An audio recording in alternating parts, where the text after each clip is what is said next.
Olá pessoal, estou muito feliz aqui de conversando com vocês hoje. Eu sou Rubens Belli, fundador da Belli Studio, empresa de ilustração e desenho animado. E a gente tem esse quadro que se chama BelliCast, que é um quadro dedicado assim, a gente trazer e conversar com pessoas especiais que a gente conhece e que são pessoas muito interessantes. E elas têm trabalhos bastante relevantes assim, para a galera que segue a gente, que gosta do que a gente faz, né? Então eu queria agradecer a vocês aí pela audiência e vou apresentar aqui a nossa convidada hoje, que é a Fabrícia Durier. E ela já vai se apresentar. Eu conheço a Fabrícia há muito tempo, sei de toda a capacidade dela de trabalho e do brilho que ela tem, do entusiasmo que ela traz para os assuntos que ela trabalha, e é um grande prazer estar conversando com você aí, Fabrícia. Prazer, mais uma vez, né? Cruzarmos nossos caminhos. Muito legal. Então, aí que tá. A gente fala aqui no estúdio que a menor distância entre duas pessoas é uma história. Então eu queria diminuir essa distância. Eu já tenho, a nossa distância entre eu e a Fabrícia já está bem diminuída, a gente já se conhece bem. Mas você que está vendo aí não conhece ela, então diminui a distância entre você e quem está assistindo aí. Conta a sua história para as pessoas. Bom, sou natural de Florianópolis, Mané da Ilha, e resolvi estudar publicidade e propaganda. Na época só existia aqui em Blumenau, então em 91. Falou a época, eu achei que não ia falar. Não, vim morar aqui para fazer faculdade e acabei ficando, né? Profissionalmente, construindo uma carreira, fiz amigos, casei, tenho uma filha blumenauense também, e acabei ficando aqui. E foi durante a faculdade aí, né? A gente faz... Eu sempre digo que o período que a gente está na faculdade são os relacionamentos que se levam para a vida. Às vezes parece uma história assim, pode não ser o colega da sala, mas quem tu cruza, os contatos profissionais, né? O Belli, a Aline e outros que a gente tem da época, tu vê, faz vem lá de 25 trás. anos, vem lá de trás e as pessoas se cruzam nesses momentos. Então, assim, é uma coisa que eu gosto sempre de reforçar, né? Sou professora hoje da universidade e reforço bastante isso, né? Que esses relacionamentos... A universidade não é só a academia, mas sim são esses relacionamentos que você desenvolve. Bom, daí, né, continuando a história. Aí fiz a faculdade, acabei fazendo uma pós-graduação em marketing, fiz um mestrado, depois o doutorado, acabei me dedicando à docência. O teu doutorado foi em que área? Foi em administração e marketing, fiz em São Paulo daí. Uhum. E paralelo a isso, né, desenvolvi trabalho na área de política, trabalhei muito com marketing político, trabalhei em prefeitura e etc, trabalhei em empresas também. Mas a docência e a pesquisa científica foi o que mais me cativou, e nos últimos anos é o que eu mais tenho me dedicado a isso. Tu falou ali que tu dá aula para a universidade, né? Só para a galera aí que não é aqui da região, é a FURB, que é a Universidade Regional de Blumenau, né? Onde a gente estudou. Onde nós estudamos. Exatamente. Muito próximos ali, a Fabrícia estava um semestre, eu acho, né? Na frente. Um na frente. Do que eu e da Aline também. Então, isso é uma coisa interessante que eu queria te perguntar também, Fabrício, porque às vezes as pessoas elas têm uma ideia de que faculdade é tudo igual, né? Ou seja, vou fazer um curso superior. Aí eu posso escolher entre qualquer uma porque é tudo igual, mas não é, né? Tem uma diferença entre universidade e faculdade, não tem? Qual que é essa diferença? As universidades, ela tem um compromisso em desenvolver pesquisa científica, tem um compromisso com o corpo docente. Uhum. Então, a gente tem os centros universitários, que são mais voltados ao ensino, à sala de aula, e as universidades em si, né? Aliás, quem quiser seguir, né, o curso que a gente se formou, @ppfurb. Tem underline? Não, tudo junto? Não, tudo junto. @ppfurb, de publicidade e propaganda. E além disso, né, hoje a gente vê uma ascensão muito grande das universidades em EAD, que tem o seu valor, mas elas têm uma proposta diferente dessa experiencial de laboratórios, que eu acho também muito importante, dependendo da área que você vai atuar. Eu sigo bastante, assim, uns caras importantes, assim, na parte de divulgação científica, né? Então, assim, quem não conhece, assim, vale muito a pena conhecer o próprio Átila, o Pirula, que são, óbvio, já são celebridades, né? Mas aí a gente tem o Sérgio Sacani também, que é um cara de astronomia. O foco das divulgações dele são relacionados à astronomia, né, cosmologia e tal. Mas ele traz muito assunto de ciência e é muito legal. E uma das coisas que toda essa galera bate forte quando eles conversam é que, cara, o desenvolvimento de um país está na pesquisa de base. Que pesquisa de base, galera, para quem não sabe aí, é a pesquisa científica, essa que a Fabrícia falou, que está dentro das universidades e não das faculdades. Exatamente. Porque o que é a pesquisa de base? A pesquisa de base é a descoberta mais fundamental que vai capilarizar para muitas N aplicações que a gente nem imagina, né?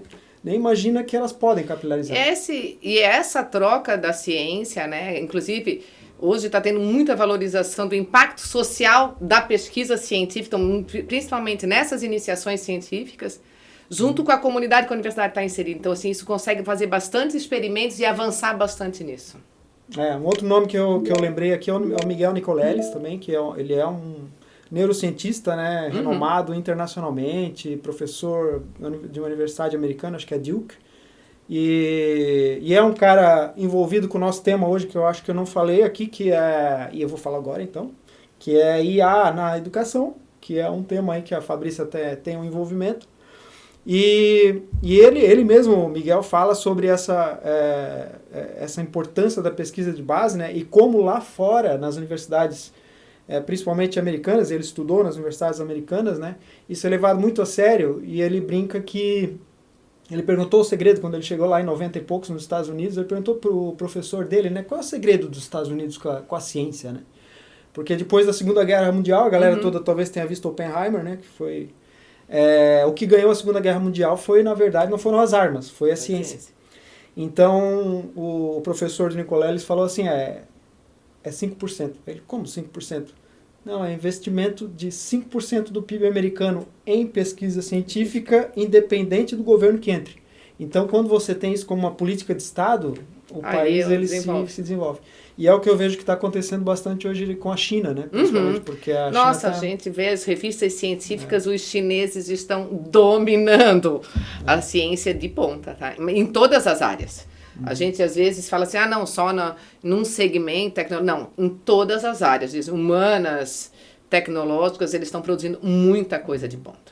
E eles tiveram na Lua agora. Sim, não, e não só, numa época a China enviou muito dos seus estudantes para os países, para os Estados Unidos, para esses países, para a Europa, para se desenvolverem e voltarem com essa ciência de ponta e desenvolverem as próprias universidades na China também. Então hoje as universidades da China estão com bons pesquisadores também. Exatamente. Isso aí foi falado também, que os caras lá nos anos 80, eles foram para os Estados Unidos. Era a política do governo mandar. Tomaram várias notas lá. Desenvolveram a ciência por lá. E os caras hoje estão uma potência. Né? Então a ciência, ela realmente é um motor propulsor gigantesco do potencial de uma nação, assim. Isso é uma coisa bem legal. Então contou a tua história toda? Eu acho que é isso, né? Não faltou nada. Coisa a gente vai lembrando. Trabalhou na universidade, né? Sim, trabalhei na área de marketing antes de dar aula, né? Eu já dava aula na época. Não. Eu trabalhei na área de marketing da universidade, depois saí, fui para umas empresas têxteis, fui para a política, voltei para a universidade e aí fiquei. Legal. Eu trabalhei alguns anos com a Fabrícia dentro da universidade também, antes do estúdio, antes de 99, né? Então... a gente estava falando, eu queria fazer um paralelo dessa questão, quando tu começou a falar assim, escolher universidade ou não fazer, hoje a gente vê muitos questionamentos dos jovens, né, investir numa carreira e ter universidade, fazer uma universidade, que tipo de retorno que vai ter. E muitos se ancorando na tecnologia hoje, vamos pegar a IA, por exemplo, né? Tudo que eu quero saber está ali na IA. Mas a universidade, ela é muito mais do que um aparato de aprender tecnologia ou aprender a trabalhar. Então, normalmente eu digo assim, né? Nós, que na nossa época começamos a faculdade sem computador, então a gente ia ser desempregado hoje. Porque na nossa época de faculdade, A gente não tinha IA, a gente não tinha esses computadores para desenhar, não tinha iPhone, não tinha essas máquinas de edição de vídeo, então, não. Então, muitas vezes se entende que a universidade é para ensinar só a trabalhar. Não, é um ambiente que se ensina a pensar, a se desenvolver. O que vem de tecnologia, depois o cérebro está acostumado e vai absorvendo. Então, às vezes, quando... porque eu não consigo fazer se eu não tiver tecnologia tal. Não.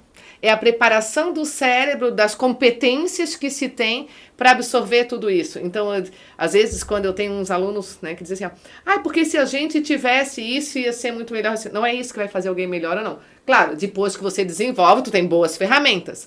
Mas, senão, uma geração sempre deixa a outra desempregada, e não é o que acontece. Então, às vezes, e a IA e outras ferramentas tecnológicas deixaram muito esse tipo de percepção. Para que eu vou aprender faculdade de, vamos lá, por que eu vou entrar na faculdade de publicidade e propaganda se eu posso entrar aqui no telefone, fazer um vídeo rapidinho, fazer um desenho rapidinho? Não é sobre isso. É sobre o pensamento que está ali por trás, é o desenvolvimento. Não é a tecnologia, né? Um dia, acho que foi ano passado, né? Quando começou o boom da IA, eu fiz uma aula todinha numa IA de PowerPoint, né? Eu fui dar uma aula, se não me lembro, era sobre comportamento de consumidor. E tinha recém-lançado o Tome, popularizado o Tome, uma dessas ferramentas de apresentação de PowerPoint, né? E eu fui dar uma aula sobre comportamento do consumidor. Eu dei os comandos e pedi lá 30 slides, né? Com raciocínio tal, mas dei um comando bem feito e ele fez toda coisa. E eu dei a aula inteira. E quando eu terminei, eu falei para os alunos assim, toda essa aula foi feita por IA. Aí todo mundo ficou, né? Sério, assim, inteira. Desde layout, organização de ideias, tarará. Aí eu comecei uma reflexão com eles, né? Porque ficou o debate, vamos usar, não vamos usar na sala? Eu sei que todo mundo pode usar. Eu falei assim, vocês acham que teria diferença eu dando essa aula e alguém de 12 anos? Que tem a mesma IA, tem o mesmo programa, app, tem o mesmo tudo. Será que ele viria uma pessoa de 12 anos conseguirá? Ou será que um de vocês daria essa aula também? Não sei. Então, não é a ferramenta. É o que se tem, assim, todo mundo pode dar um comando agora. Uns vão fazer uma aula com mais conteúdo, uma apresentação com mais conteúdo. Mas quanto mais conhecimento se tem, mais repertório se tem, melhor vai dar.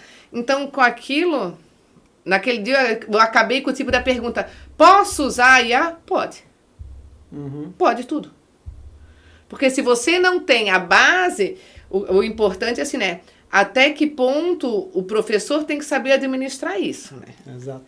Como ele vai cobrar, como ele vai administrar essa ferramenta, sabendo que ela está disponível. Então, eu vejo assim, tem universidades ou cursos que proíbem o uso da IA. Não adianta você proibir dentro da sala, numa esfera que é óbvio que todos eles vão usar. A escola está usando, não deliberadamente. Então, assim, você pode incorporar esse uso e mudar a forma da didática para ele usar. Então, assim, vejo muito impacto na educação de base, né? Na escrita. Então, o que se muda ali, né? Passa a ser exercício escrito à mão. A gente já viu universidade, né? Tendências de universidades americanas fazerem provas tudo à mão. Ok. Mas se usa para outras coisas também. A ensinar, a corrigir, a montar um texto, a corrigir, que nem a gente estava falando antes, né? Pronto de roteiros. Então, assim, vai me ajudar num futuro determinadas ferramentas, mas não consegue fazer tudo se eu não tenho um raciocínio base. Então, esse raciocínio base vem da onde? Da educação, da especificidade técnica. Por exemplo, assim, eu não sou uma pessoa habilidosa para fotografia, né? Eu não consigo, eu fui fazer uns testes na IA de fotografia, não consigo evoluir. Nunca sai nada direito. Não sai nada direito lá. Então, assim, óbvio que quem é da fotografia consegue fazer coisas maravilhosas lá dentro. Então, assim, não o que eu acho que ela vai acontecer, tá? Ela vai abrir um vácuo, os bons vão ficar muito bons. Os medianos vão desaparecer e vai criar uma distância muito grande entre os bons e os que estão tentando crescer. Nesse teu papo eu tive vários insights, assim, né? Que no início da tua conversa você falou ali sobre a coisa que a galera quer usar, o equipamento e tal, né? Até um dos podcasts com o Nicoleles que eu vi, ele falou de galera que queria entrar na ciência e vinha perguntando qual é o microscópio, ele queria operar o microscópio XYZ lá. Aí o Nicoleles, mas a ciência não é sobre você operar uma máquina, né? Aí o cara, não, é que quem sabe operar esse microscópio aí tem mais chance de entrar no MIT, uma coisa assim. Cara, você tá distorcido, você quer ser um operador de máquina, então. Né? Se você quer ser um cientista, você tem que começar pelas perguntas fundamentais. O que pergunta você, né? Qual é a hipótese que você quer lançar para a humanidade? Ele não vai nem saber operar a máquina. Exatamente. E aí, se a sua hipótese precisar desse microscópio para ela ser testada, pô, show de bola. Então a galera, inclusive na arte, na nossa área aqui no estúdio, tem muita gente que vem perguntar qual é o software que você usa para desenhar, para fazer isso. Isso, olha, faz muito tempo, porque software já existe há muito tempo, né? Que eu respondo para a galera, né? Então, galera, assim, ó, perguntar que software que a gente usa para desenhar, na verdade, é a mesma coisa que você perguntar para um pianista qual é a marca do piano que ele usa para tocar. Tipo assim, você usa um Yamaha, um teclado Yamaha, ou você usa um teclado Casio, né? Então, porque não é sobre as ferramentas, né? É sobre os fundamentos. Então, a gente sempre tem que estar de olho nos fundamentos. Na arte, por exemplo, são os fundamentos. A gente tem que aprender esses fundamentos. E tem esses fundamentos aí que são preciosos. São o nosso tesouro, né? O nosso tesouro humano, né? E aí, outra coisa que eu tinha falado ali sobre as pessoas não usarem IA e tal, né? Que fatalmente estão usando hoje já, principalmente em escola e tal, né? Mas a questão, acho que o mais importante é a pessoa trazer o toque pessoal dela. Né? Então, assim, por exemplo, o teu exemplo lá de montar a aula inteira e a IA cuspiu lá todos os slides e tal, beleza? Só que, cara, a tua presença na sala de aula Exatamente. Fez uma diferença, obviamente. Então, não foi assim chegar, a galera sentou lá e ficou vendo um monte de slides sendo projetado e uma voz mecânica passando e lendo aquilo, né? Então, teve a tua presença. Então, beleza, o conteúdo tu tinhas gerado em cima da IA, mas a tua presença humana ali, aquela interface, com certeza fez uma diferença gigante. Então, é isso que a galera tem que sacar, que não é o uso da IA que vai destruir o ser humano. O que pode destruir, eu acho que o ser humano, na verdade, é a perda de... É quando a pessoa acha que ela não tem importância naquele processo, né? Tipo assim, eu não sou importante nesse processo, eu não consigo agregar nada. Você tem que dar o comando, né? Exato. Quem é que vai dar o comando? Exato. Mas depois do comando, né? E também a gente tem na nossa área, principalmente, a gente tem uma vantagem, né? Que a IA é muito lógica, né? E na nossa área nada é lógico, né? Na área da criação, quanto menos lógico se mais criativo você é. Na parte de estratégia. Então, assim, os engenheiros tal, que lutem, mas assim. Então, existe também em determinadas áreas e fatores a questão do fator humano. Essa questão do medo da IA, né? A gente tem um projeto na universidade chamado Projeto Focus. E a gente fez uma pesquisa junto à comunidade de Blumenau, né? O quanto concorda com alguma das afirmativas, e uma delas era: novas tecnologias com inteligência artificial aumentam a preocupação dos blumenauenses com o desemprego. 37% do blumenauense acredita que tem uma preocupação que ela substituir o emprego. E, na verdade, eu vejo o seguinte, né? É uma preocupação justa, né? Principalmente, né, num momento em que, se a gente tem nós somos um polo, né, fabril industrial, realmente, só que existe muitos outros campos que também vai absorver essa mão de obra. Então, o que falta precisa de qualificação e desmistificar muitas vezes a questão seguinte, né? A IA já existe há muitos anos. O que causou esse desespero foi o ChatGPT. em dezembro lá há 1 ano e meio, 2 anos atrás. Foi o que causou, porque se você for ver na ciência, ela já vem sendo desenvolvida e pesquisada e utilizada para várias outras coisas, né? Então, por exemplo, você respondia um chatbot há 3 anos, 4 anos atrás para marcar uma consulta médica, aquilo já era um IA. Mas você achava que não era. Agora que veio o chatbot, você já tem medo de responder. É que pegou o nome, né? O nome é muito bom. E as pessoas, às vezes, acham que inteligência artificial é um aplicativo, e não é. Isso aí, realmente, tipo, o Nicolelis, vou citar de novo aí, que é o cara é demais, assim. Ele é um dos fundadores aí dessa coisa do IA lá nos Estados Unidos. Um dos mais que usam há mais tempo, então já desde os anos 80, os caras já usam isso, e não é segredo nenhum para eles, né? Inclusive, hoje tem esse hype todo em cima da IA, que é um nome de marketing muito bom, né? A inteligência artificial pega muito fácil.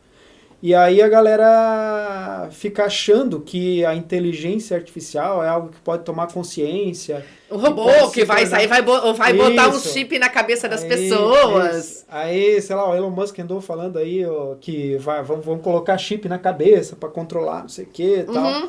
E o Nicolelis, ele é um dos precursores dessa coisa da interface cérebro-máquina.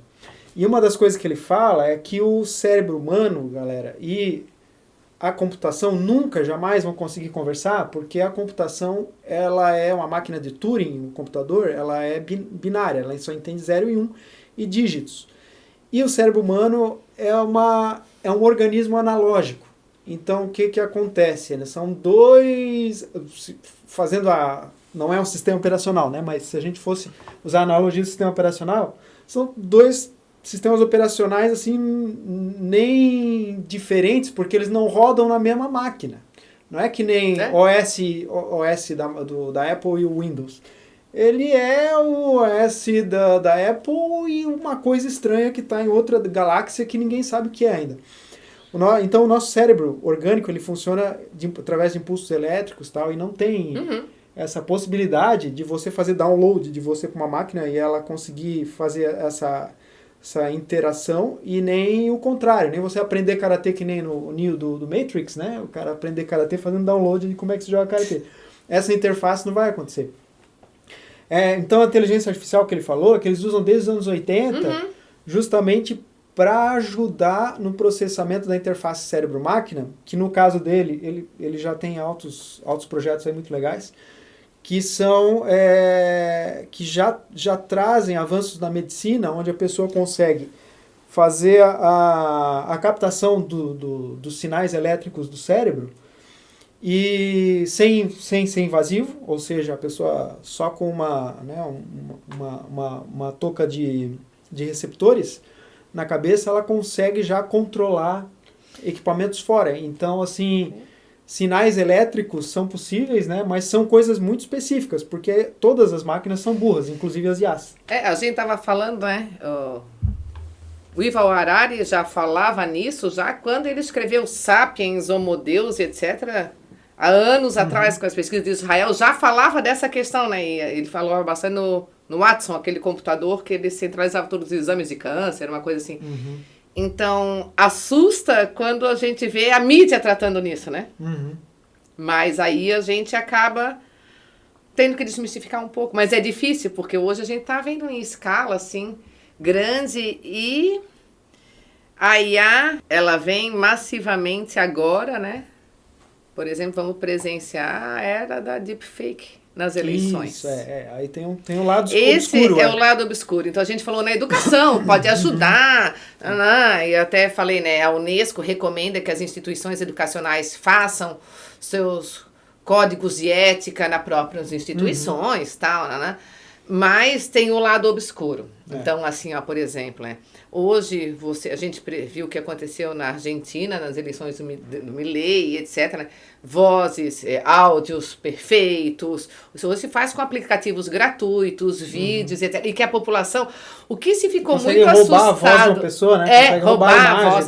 Então, o que todo mundo ficou assustado nas eleições presidenciais de fake news, hoje nós vamos ver... massivamente a deepfake por aí, gerada por IA em aplicativos fáceis de usar, amigáveis, então, e que muitas vezes você não consegue rastrear de onde ele vem, vem do próprio candidato, vem do eleitor, da onde que ele saiu exatamente. As plataformas estão tentando banir isso, né?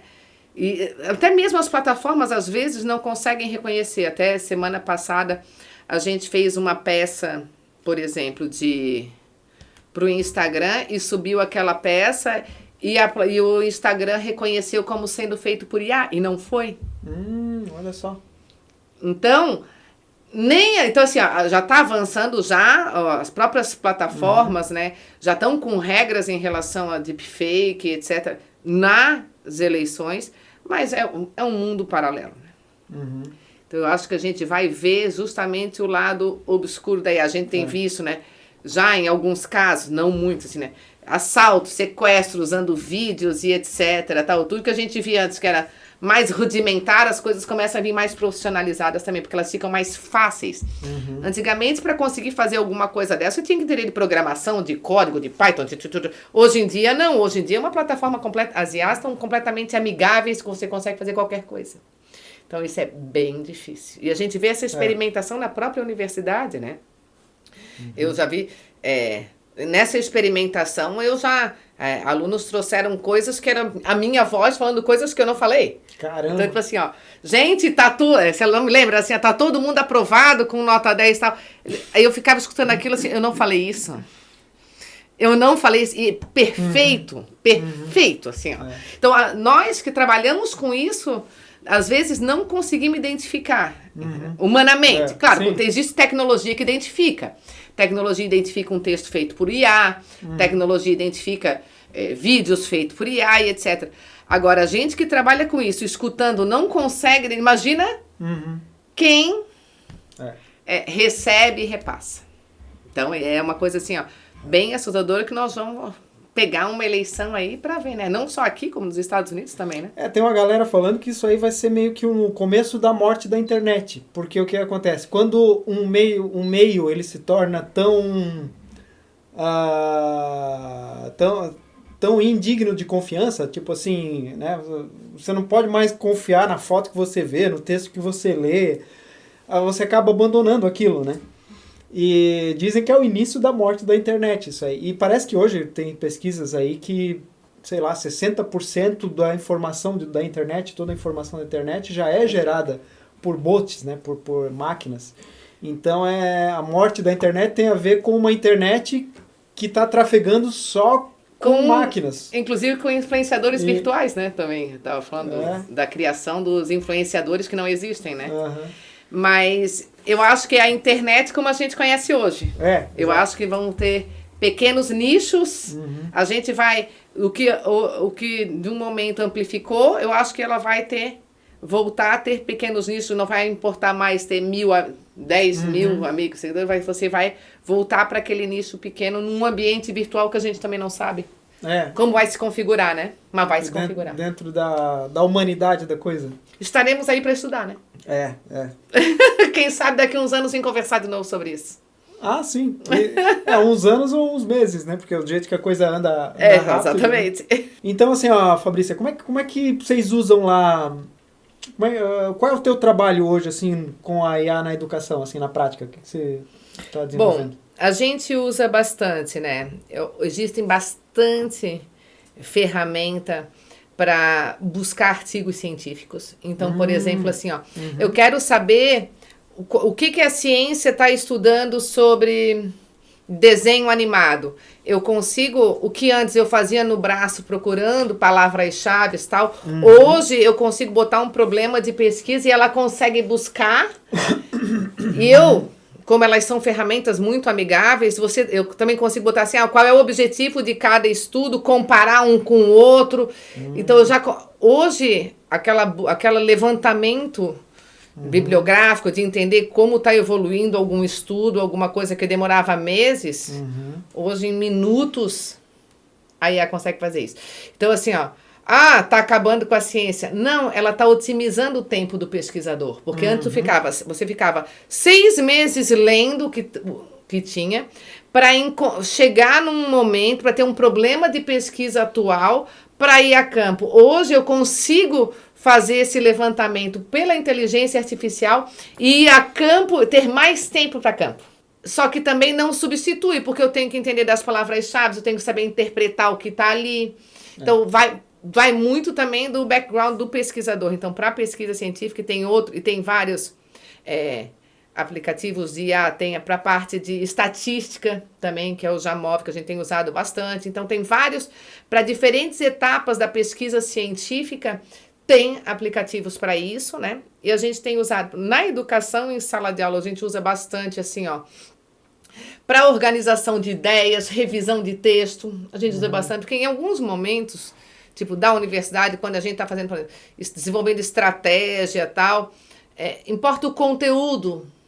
A gente quer trabalhar com conteúdo. Então, assim, fica claramente, no final da faculdade, pode revisar o texto com IA, porque a IA não... Por exemplo, a gente vou desenvolver um projeto para a Bell Studio.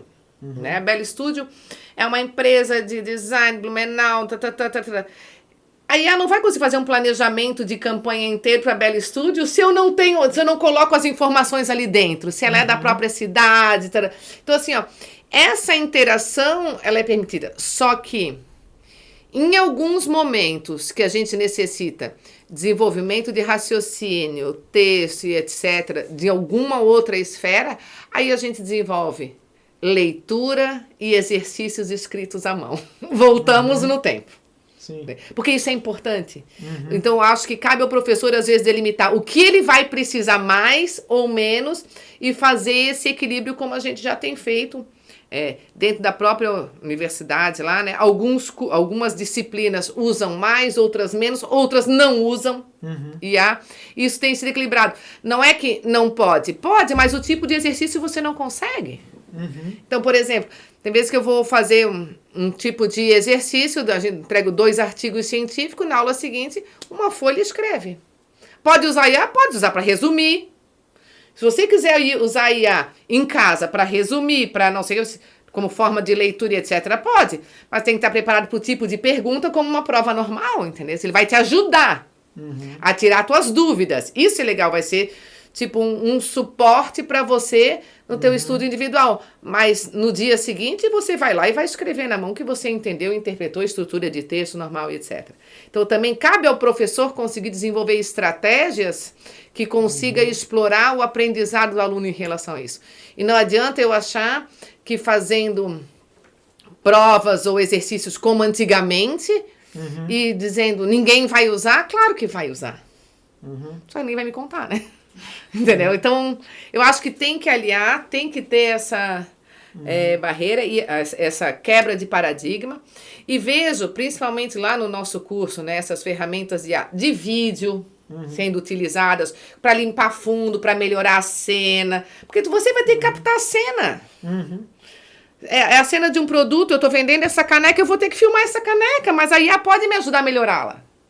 Entendeu? Então, a gente usa bastante na parte de vídeo, na parte de fotografia. Então, algumas disciplinas, elas são usadas realmente. E principalmente em funções que são até chatas de serem feitas por uma pessoa, né? Então, por exemplo, uma pessoa que tem um podcast aqui, que precisa limpar os silêncios, alguma coisa. A galera que faz podcast de áudio. Exatamente. Então, tem A que já pega, já acha o silêncio já e plaque, já corta fora. Antigamente, então, para transcrever áudio de pesquisa, a gente fazia pesquisa de focus group, transcrevia o áudio, botava no ouvido e ficava digitando. Hoje as IAs, até mesmo hoje, já coloca o áudio ali, ela transcreve inteira. Então, entendeu? Então, eu já ouvi ferramenta, inclusive, de esse negócio de ata de reunião, que ela te dá, inclusive, o tipo de saída. Se quer a ata em tópicos, se quer em texto, né? É bem legal. Só que assim, né? Nós falamos aqui várias coisas que são funções dentro de uma organização. A secretária escreve a ata. O cara que digitava a pesquisa, o outro que era contratado só para limpar o áudio ou o fundo da fotografia, catálogo de moda, por exemplo, né? 200 fotos, alguém tinha que melhorar aquelas fotos todas. Hoje a IA faz. O que essa gente vai fazer?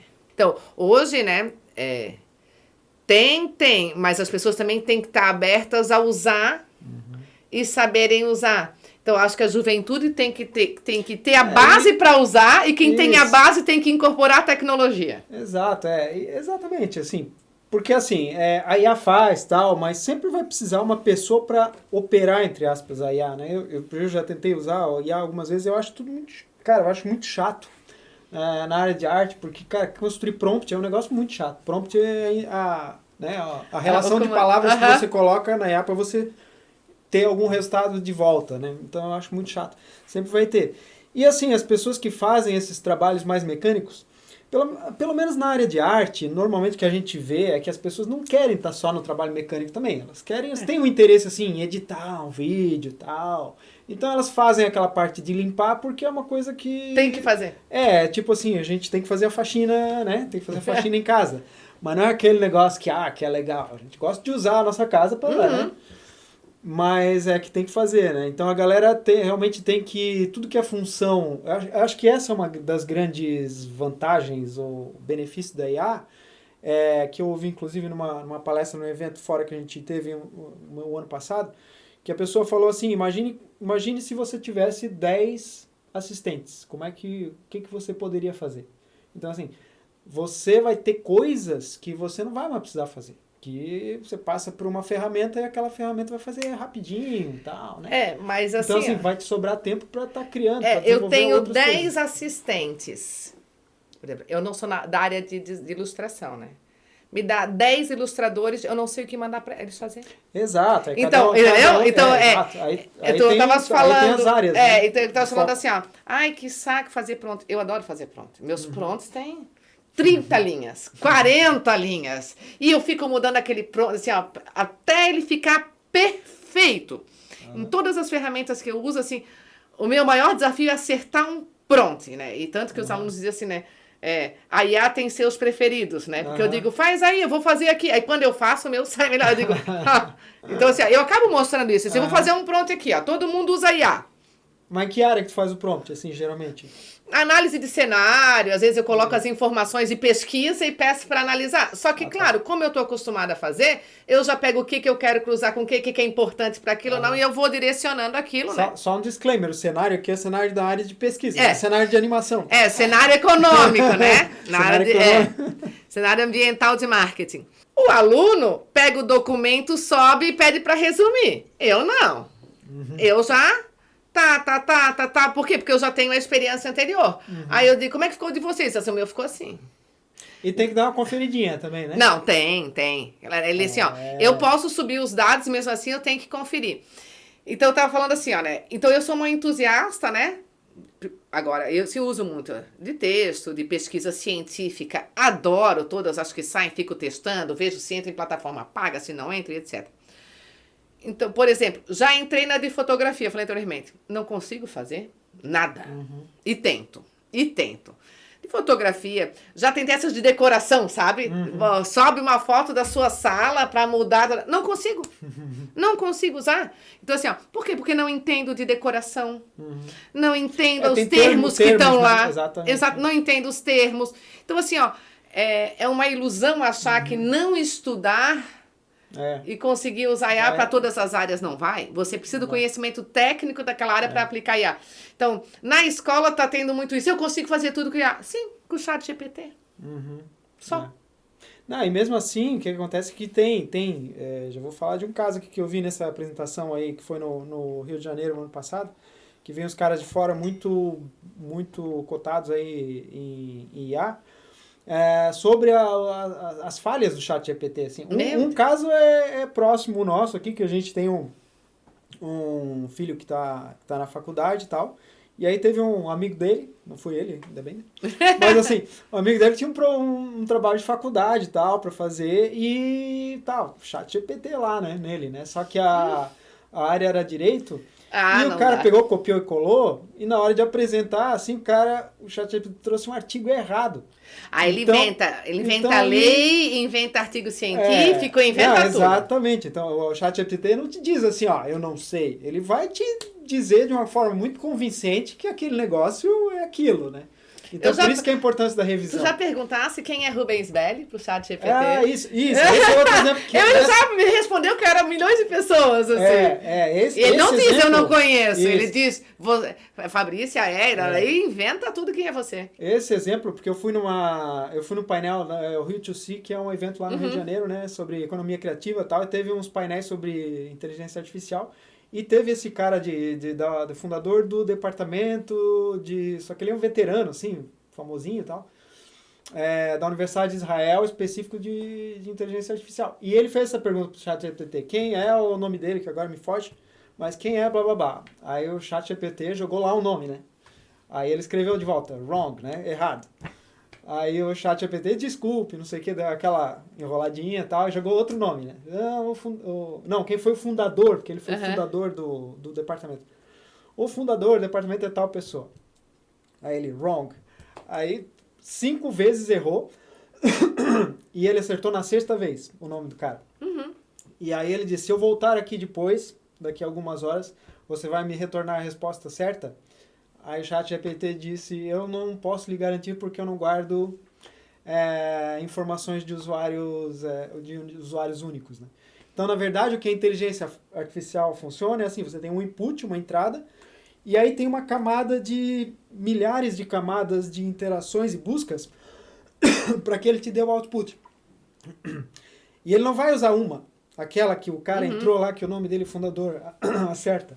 Não vai? Ele não vai, ele vai percorrer os mesmos caminhos loucos e o mais provável ele vai jogar de novo. Ou ele vai inventar. Ele vai errar ou vai inventar. É aí onde a gente diz, né? Você entende do assunto e sobe no seu próprio prompt que você quer. E ele organiza de maneira lógica o que você quer. Como a nossa área não é muito lógica, vamos tentar ir por essa, né? E aí tu tinhas falado sobre, eu lembrei de uma coisa que eu tinha um insight que eu tive aqui ainda há pouco, mas não estava lembrando, que é sobre artigos científicos, né? Então eu fiquei sabendo aí também que inclusive vem do Nicoleles, que está dentro da área científica, que esses últimos anos foram os anos que mais tiveram artigos científicos construídos por IA. E isso é proibido e ilegal, né? Inclusive os caras construíram um software que roda os artigos e detecta, ele consegue reconhecer os artigos porque, assim, claro que tem uma tecnologia por trás, mas as inteligências artificiais, elas usam palavras e termos recorrentes. Isso aconteceu muito detectar. No ano passado, ano retrasado, né? Que o conhecimento da IA estava restrito a um grupo, capacidade nas universidades fechadas. Eles conseguiram fazer, enquanto o povo todo, né, estava ali no braço, não conhecia, eles estavam produzindo artigos científicos. Então, as próprias revistas não estavam preparadas. E, de repente, quando isso tudo veio à tona, então começou a se identificar, por exemplo, assim, artigos que no meio do artigo está escrito parte superior do formulário, parte inferior do formulário, sabe? Essas palavras assim. Mas hoje as revistas já têm detecção.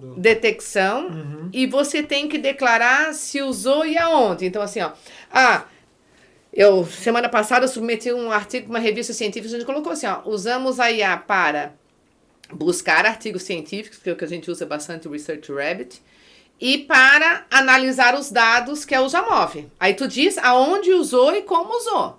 Entendeu? Aí isso fica claro. Mas a geração de textos e etc., hoje em dia já está mais regulamentado isso. Graças a Deus, não era uma competição desleal. Não, exatamente. Porque assim, o olhar do ser humano faz toda a diferença aí, né? Inclusive porque a IA, como a gente falou antes, ela não tem sentimento. As pessoas... O ser humano, ele tem uma tendência a facilmente personificar objetos, né? Tanto quem viu o Náufrago com o Tom Hanks, né?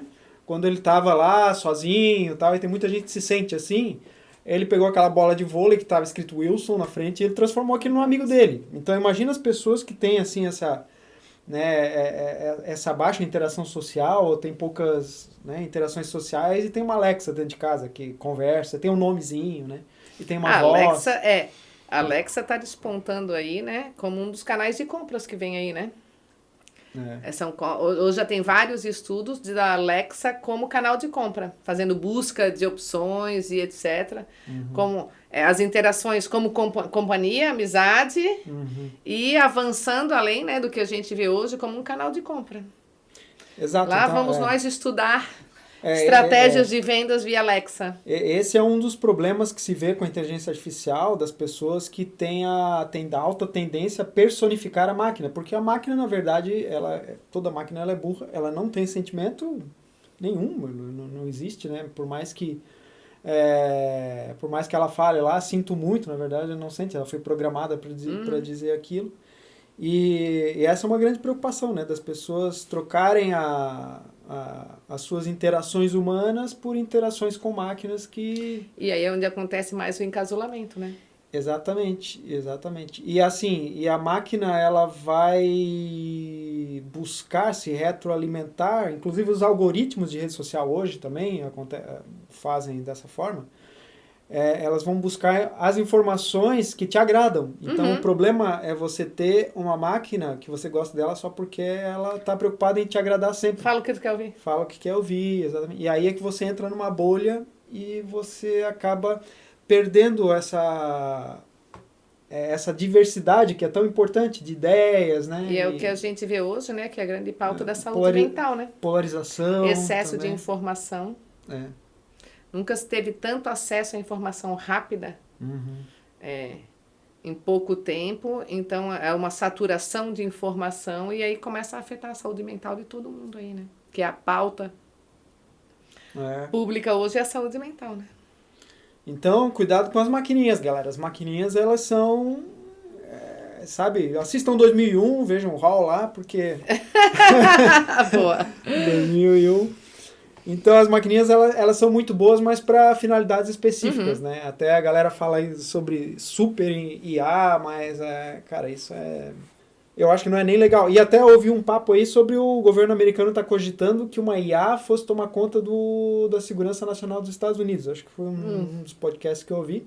Então, esse é um grande perigo. Acho que o Nicoleles trouxe isso aí, porque esse cara entende muito. O que acontece com uma máquina dessa, da inteligência artificial, que ela gera, para ela processar uma informação, um input, ela gera um código de 100 milhões de parâmetros, uma coisa assim, sabe? Quem entende programação vai entender melhor, e não é a minha área também. Mas o que acontece? Para a inteligência artificial te gerar um resultado ali na ponta, você entra com um input e ele faz todo um cálculo de parametrização que é muito, muito complexo e é impossível de você fazer uma auditoria naquilo lá. Então, em vários casos, você não tem como descobrir como que a inteligência artificial te trouxe aquele resultado lá. Isso aí tem um outro livro que eu vou pesquisar, ver se hoje a gente coloca aqui na tela, que fala sobre um estudo de uma pesquisadora. Não, ela era da área de inteligência artificial da Microsoft, que escreveu um livro. E ela fala sobre isso, sobre a utilização das IAs, quando a parametrização é assim, eu quero maximizar o lucro dos meus empréstimos. Acho que isso é um caso real mesmo, que aconteceu nos Estados Unidos. Então tinha uma empresa que dava empréstimos e o parâmetro de entrada lá maximize o lucro dos empréstimos. Então a IA ela faz uma busca mirabolante de parâmetros e tal, e a saída no final é que várias pessoas de origem hispânica, de origem negra, elas não estavam conseguindo ter empréstimos naquela instituição e ninguém sabia dizer exatamente por quê. Mas, e não quer dizer que as pessoas que estavam chegando lá de origem hispânica ou negra não tinham as condições para honrar os empréstimos, né? Mas é que quando ela consultou a base de dados de milhões de informações, acaba que ela entra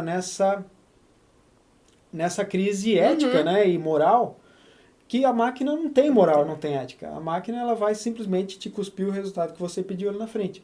Então esse é um grande problema da inteligência artificial hoje, que precisa ser monitorado os resultados por seres humanos. E todos os países estão debatendo a legislação em cima disso, né?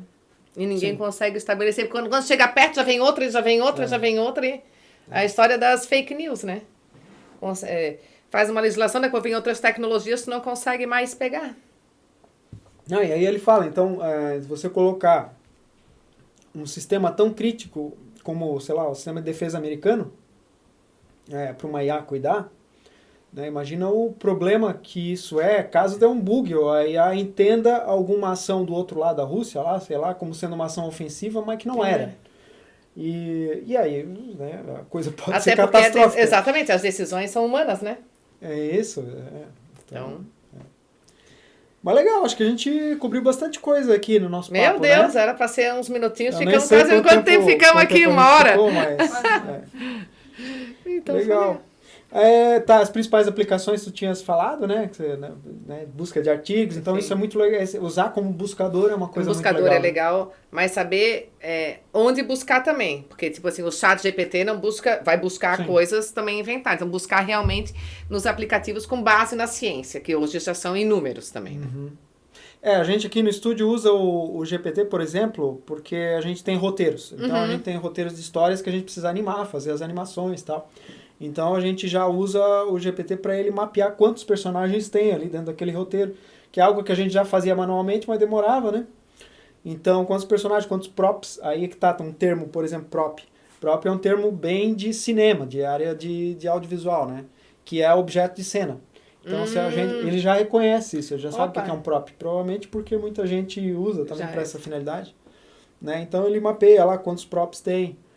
Quantos cenários tem, né? Quantos cenários legal. a gente precisa. Isso, tu vê, eu não sabia. Então... Porque eu uso para outras coisas. Então, assim, são essas funções que acabam tomando um tempo da gente, que ele consegue fazer rápido, né? Teve a gente também teve um caso aí de um orçamento que a gente precisou fazer e a gente fez uma análise de um roteiro grande, assim, também de uma forma bem rápida, onde a gente conseguiu extrair várias informações, inclusive para orçar. Você precisa ter uma noção assim de número do personagem, vai ter naquele, exatamente. o que vai ter naquela peça. Olha. Então isso aí é algo que ajuda bastante. Então assim, a ideia use, mas cautela. Não confie assim, cegamente, plenamente. 100%. Precisa sempre de uma revisão, né? Exatamente. E uma checagem, porque a gente ouve aí que erra data, erra um monte de coisa. E não se iluda assim, né? Não se iluda que não precisa estudar, se profissionalizar, etc. Porque realmente, né? Você precisa saber dar os comandos certos. Senão você vai ficar limitado àquele comando que você sabe hoje sempre. E não é assim, né? Então tá, galera. Obrigado aí Obrigada também. Pela audiência aí, quem assistiu. Obrigado a Fabrícia aí por estar com a gente. Eu que agradeço o convite, né? Então, vamos até a próxima, né? Curtindo todos os episódios desse podcast. É isso aí. Logo a gente se reúne aqui de novo pra ver se... As mudanças que tiveram, né? Se o mundo continua inteiro. Boa. Então tá bom, gente. Tchau. Valeu. Tchau.